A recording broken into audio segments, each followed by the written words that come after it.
start us in slavery and to keep us in subhuman status. That's what makes us perpetually vulnerable. Okay, and then the N word, Negro, nigger.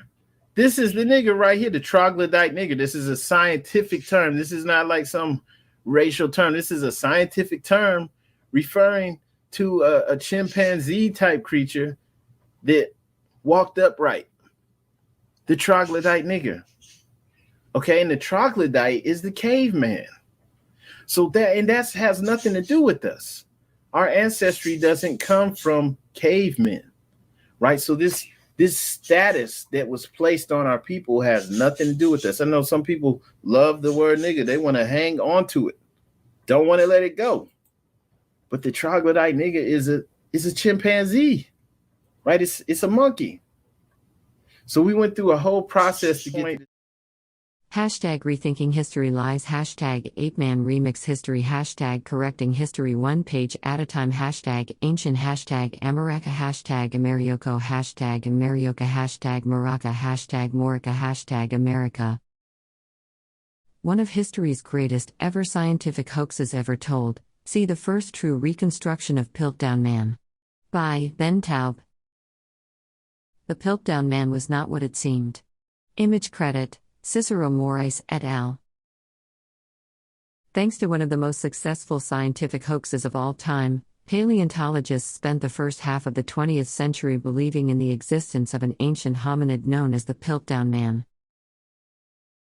Displaying an odd mix of human and ape characteristics, the anomalous animal was eventually exposed as a complete fraud in 1953, and researchers have now revealed what the counterfeit creature would have looked like if it actually existed.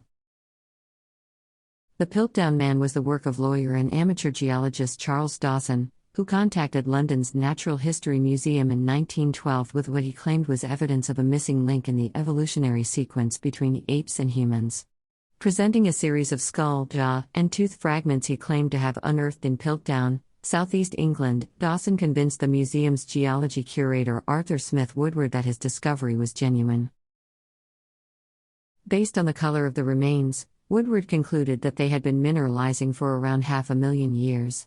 At a meeting of the Geological Society in December 1912, he and Dawson formally presented the Piltdown Man, which was given the Latin name Eoanthropus dawsoni, Dawson's Dawn Man, and passed off as a previously unknown species of ancient human. Despite the acclaim this brought Dawson and Woodward, many paleontologists immediately smelled something fishy. American scholar William King Gregory, for instance, was present at the meeting yet later reported that the Piltdown Man appeared to be a deliberate hoax. Despite these suspicions, the specimen was widely accepted as genuine until 1953, when an article in Time magazine provided proof that the Piltdown Man was in fact a mashup of modern human skull fragments, an orangutan jaw, and chimpanzee teeth. According to the authors of a report in the Bulletin of the Natural History Museum, the scientific community had been victims of a most elaborate and carefully prepared hoax, which was so entirely unscrupulous and inexplicable, as to find no parallel in the history of paleontological discovery. This man never existed. Image credit, Cicero Moraes et al. Finally dismissed as a fake, the abomination was revisited by researchers in 2016, who revealed how Dawson had modified the various components to ensure they were not properly identified upon first inspection. The study authors also discovered that the bones had been deliberately stained with an iron solution in order to make them appear older than they were. Despite the fact that the Piltdown Man never existed, a team of scientists, including forensic expert and 3D illustrator Cicero Moraes, have had a crack at revealing what the fictional hominid may have looked like. To do so, Moraes created a digital model of the creature's skull using a mix of human, orangutan, and chimpanzee cranial scans. Soft tissue markers from a human face were then distorted and adapted to fit this skull, before Moraes used his artistic license to apply the skin tone and hair.